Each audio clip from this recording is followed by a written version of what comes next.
Now, today I'm excited to jump back into this series I started last week that I've entitled, The Life You've Always Wanted. And I want to say, if you were not here last week, you need to know this on the front end, that this is not a message or a time for Jonathan to pour out all of these cliche statements or all this advice to you on how you're to live your life based on my point of view. But this series is all built around the resurrected Son of God, Jesus the Christ, and what he said throughout his life that we are made for, the life really that we always long for. So I'll begin by telling you that as far back as I can remember into my childhood, the movies that I liked the most were action movies. Are there any of you in the house that like action movies? Anybody? Okay, besides me, I think maybe one or two. Some of you are asleep. That's okay. But those are my favorite movies. The more action, the better. Now, I will tell you, I like comedies. And yes, ladies, I do like to watch romantic comedies with Melissa. But I definitely lean more towards action movies. Well, as our kids have gotten older, one of the things that I've wanted to do is to pull our kids together, pull our family together, and share some of these times and these experiences of cherry Coke with buttery popcorn and Milk Duds, maybe some Skittles while watching an action movie. Some from of old, that are from my day, and then some that are more current.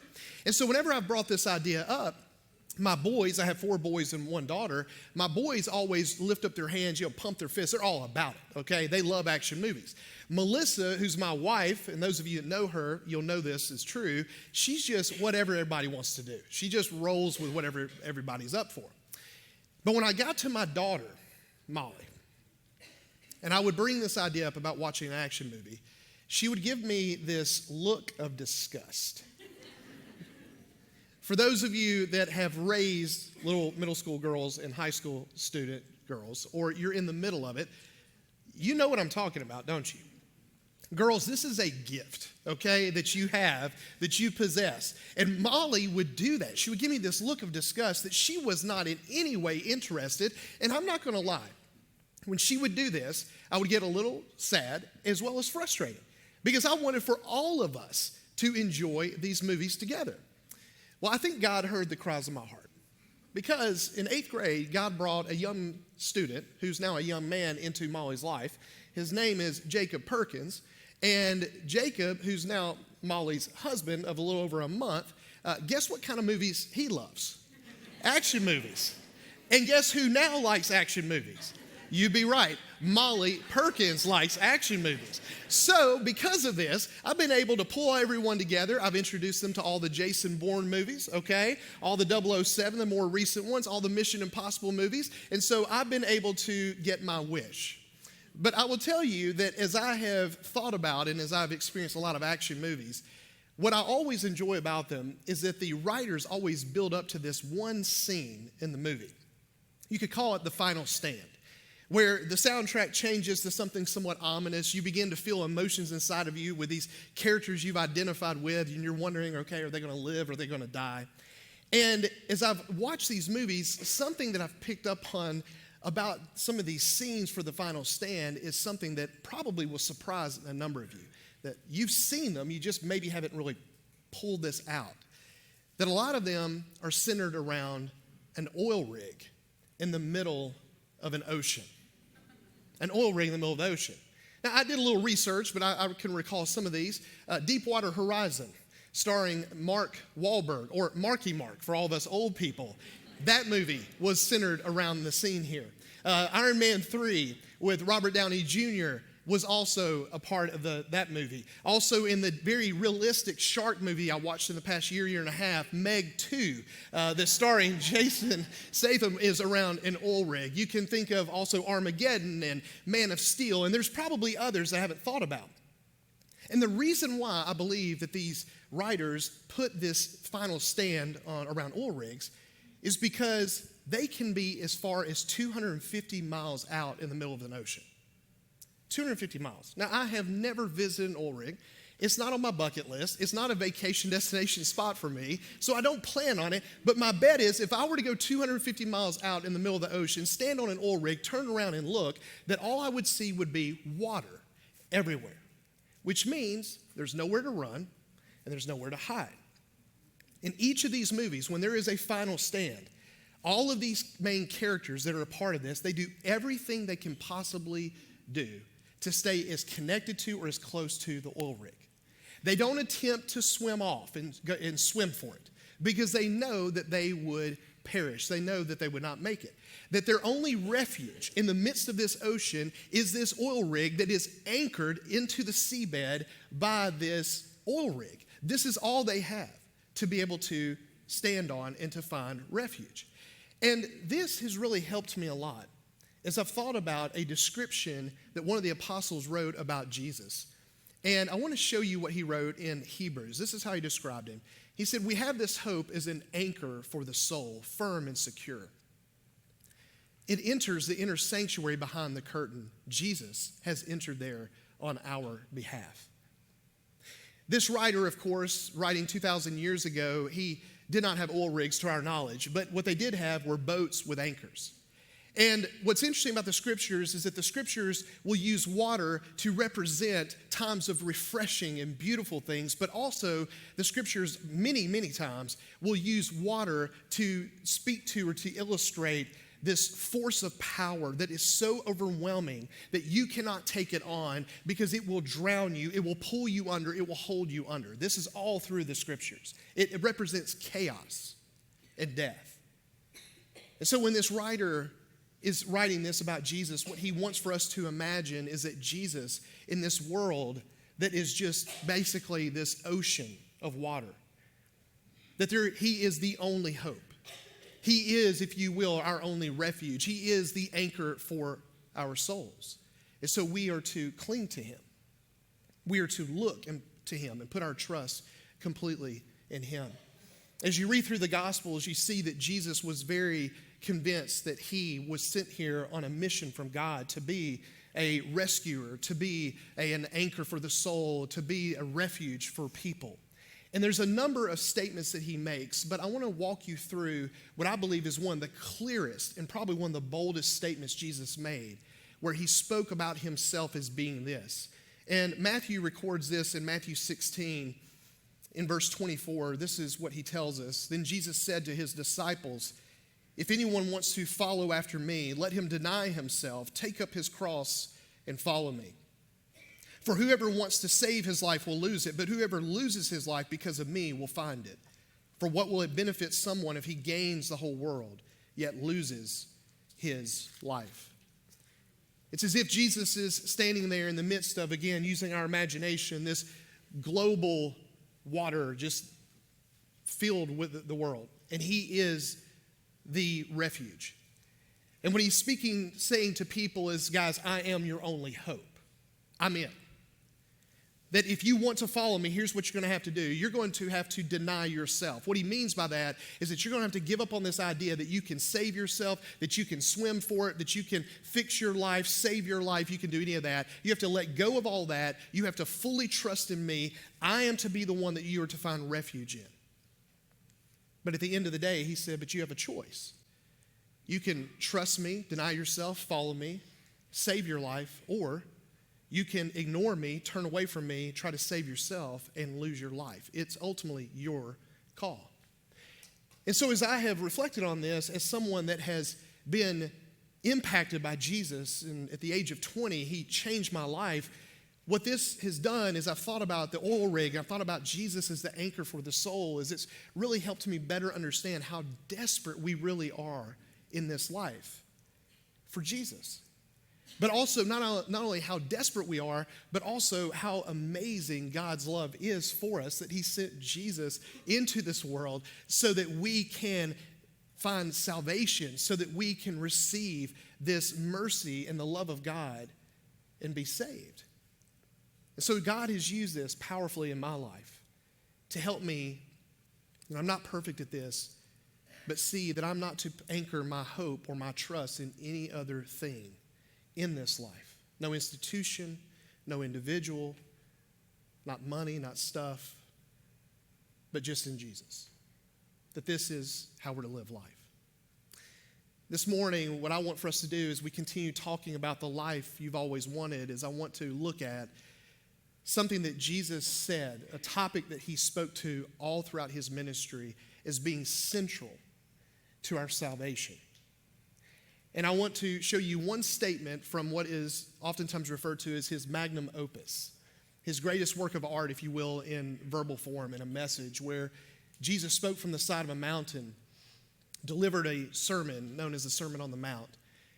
And in Matthew chapter 5, verse 8, Jesus made this statement: "Blessed are the pure in heart, for they will see God." Blessed are the pure in heart, for they will see God.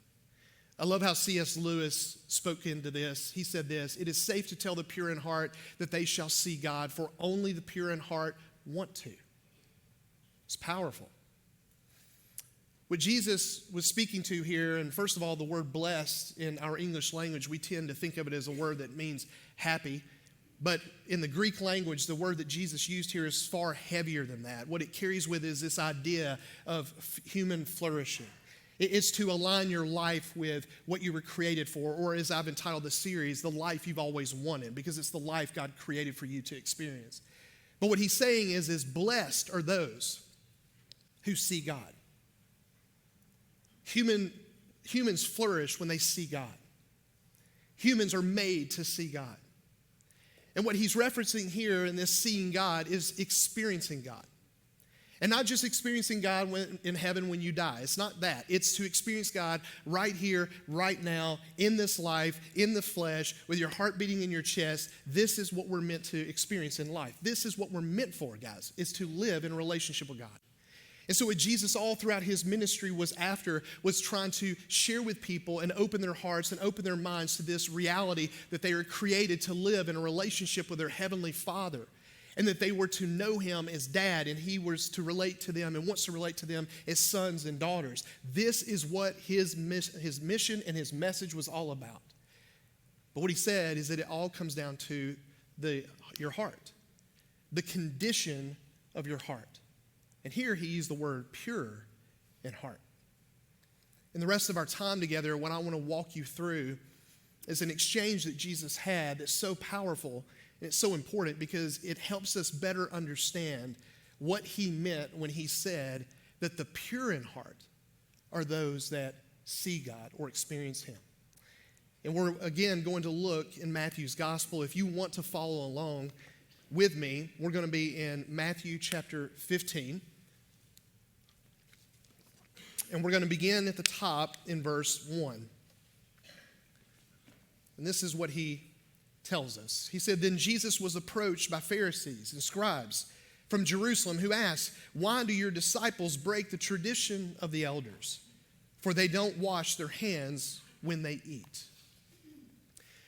So Jesus and his disciples were out, and this group of some of the religious ruling class, the Pharisees and scribes, traveled from Jerusalem to where Jesus was, outside of Jerusalem. And they came there on a mission to critique his disciples, which was really a reflection of their rabbi, of Jesus. And so what they had issue and took issue with, and it's going to sound interesting today to us because some of us, we even go to the bathroom and don't wash our hands, okay? Which is gross, I know. So we're like, what's he talking about here? But what they were upset with Jesus about was that they had this tradition that these Pharisees would live by, where they would ceremonially wash their hands before they would eat. It was something that to them they saw as a spiritual thing to do, that they would live by, and they believed that any other good rabbi or influencer of Judaism, that he would lead his disciples to do the same. And these guys weren't doing it. And then Matthew writes for us, and again, Matthew was there, how Jesus responded to what they said. Look with me in verse 3. He answered them, "Why do you break God's commandment because of your tradition? For God said, 'Honor your father and your mother,' and whoever speaks evil of father or mother must be put to death. But you say, 'Whoever tells his father or mother, whatever benefit you might have received from me is a gift committed to the temple. He does not have to honor his father.' In this way, you have nullified the word of God because of your tradition." Okay, so let me just break down a little bit of what he's doing here. So first of all, they shoot these bullets at him about his boys not washing their hands. And as you notice, he does not even entertain their point. He immediately points at them and says, "Hey, fellas, you live in glass houses." And what he begins to break down for them is that they were taking traditions or man-made traditions. This was one of them, ceremonially washing their hands, and they were elevating them above what God clearly commanded them to do. And then he gives them an example. He had many examples because he gets after them about a lot of other things in different contexts. But what he begins to say here is that there are certain commands given by God as to how you are to take care of your parents. And what you boys are doing is you have created this little tradition over here that gives you a loophole out of being able of having the responsibility of taking care of your parents. And so it appears on the surface that you're doing something religious and spiritual when in fact all you're doing is elevating what you want to do over what God's telling you to do. And he said, I see through it. And then after he said that to them, Matthew tells us what he said next. Look at me, verse 7. Hypocrites. Isaiah prophesied correctly about you when he said, this people honors me with their lips, but their heart is far from me. They worship me in vain, teaching as doctrines human commands. Jesus looked at these men. This is a religious ruling class, and he said something to them I guarantee you no other human being to that point had said to them before. He looked at them and said, you boys are fakes. You're hypocrites. And then he tells them why. What he does is he reaches in the past to the prophet Isaiah, something that God had spoken to and through Isaiah to the people of Israel in his day, 700 plus years before that moment with Jesus with these guys. He pulls what he said from the past into the present, and then he quotes it at them and says, hey, God was talking about you. And here's what you boys are doing. You boys, yeah, you're honoring him with your lips outwardly. But your heart is far from him. Your heart is far from him. And he says, in vain you worship him. In essence, God rejects your worship. God rejects all this outward mess you're doing.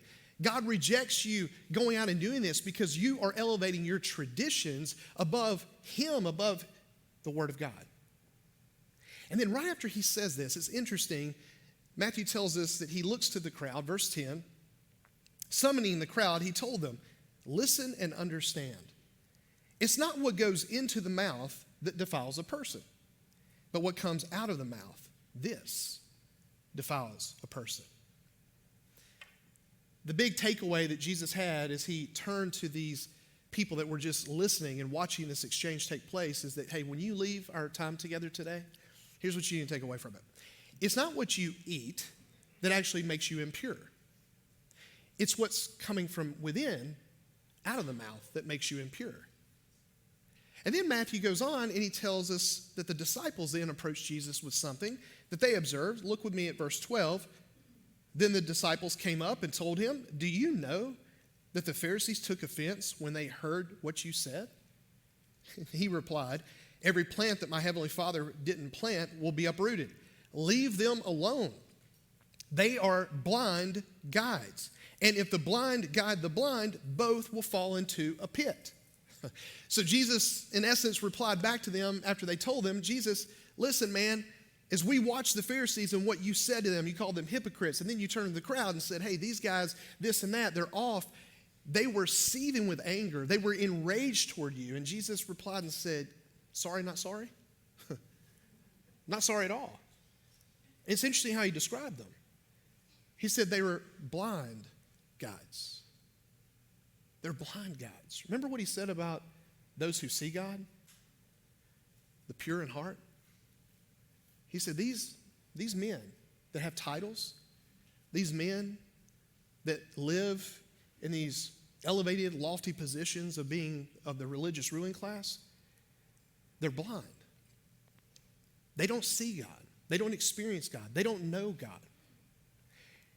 And then what he's saying is that they are the blind leading the blind, that these people in the crowd were also blind. And they weren't religious like them at these levels, but they were blind too. They didn't see God. They weren't experiencing God. And so in essence, what he was saying is, I have to speak up. I have to do this because if not, these blind people are going to follow these blind leaders into the pit with them. So I have to say something. And then Peter looks at Jesus and he said something to him. It's interesting, verse 15. He said, explain this parable to us. Peter didn't get it. The disciples didn't get it. They didn't understand that little thing that he spoke to, the bottom line about what you put in your mouth doesn't defile you. It's what comes out of the mouth. And so then Jesus replied with this. Do you still lack understanding? He asked. Don't you realize that whatever goes into the mouth passes into the stomach and is eliminated? But what comes out of the mouth comes from the heart, and this defiles a person? For from the heart come evil thoughts, murders, adulteries, sexual immoralities, thefts, false testimonies, slander. These are the things that defile a person. But eating with unwashed hands does not defile a person. Jesus replied back to them by digging into what he meant and what was really taking place. What he in essence said to them is that these religious guys, they're so focused on image management. They're so focused on outward things or traditions of looking a certain way, walking around and giving off this perception of themselves of being something that they're not. And he said, you just need to know that what I'm telling them and what I'm telling all of you is that you can fool other people with image management. You can fool other people with honoring God, if you will, with your lips and worshiping him and all these other things that you do. You can fool other people, but you cannot fool God. You can't fool him. He sees straight through that. He sees the heart. He sees the true you. And instead of playing this image management game, instead of playing this religious game and all this crap, what you need to do, he was saying to them, is you need to get real about you and what's going on with you, with God.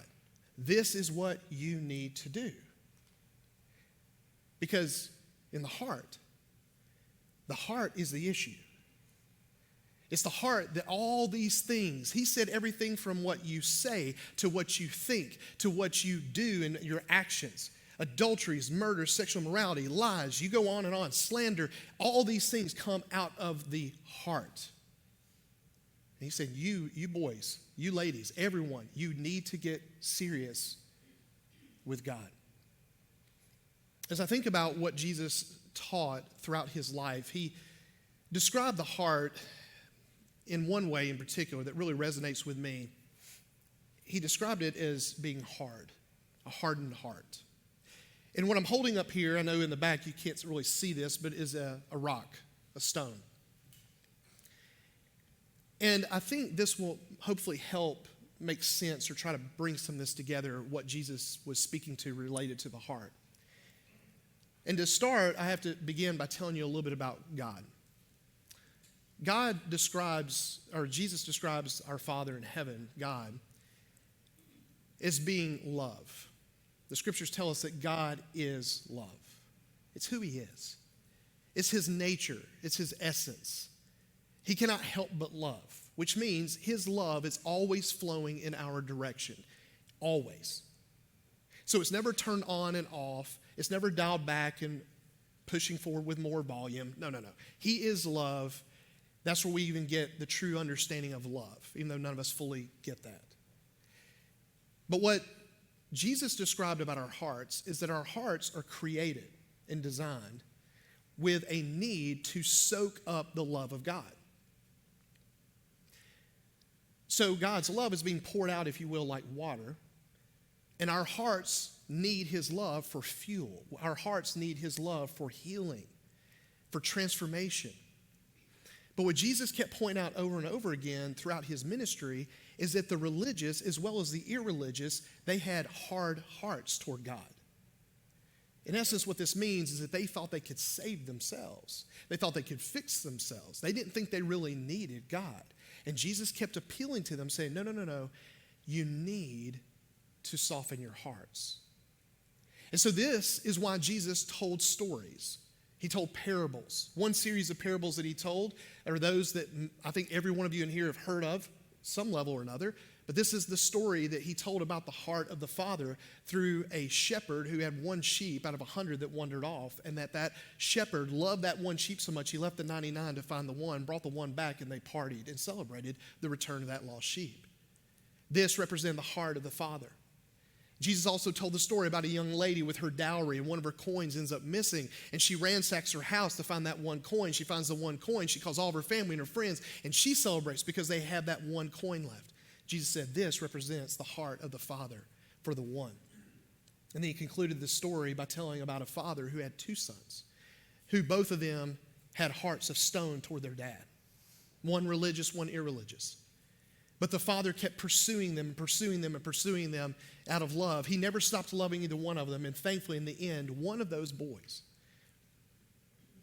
he softened his heart to his dad. He let him in. He experienced his love. And then the father celebrated.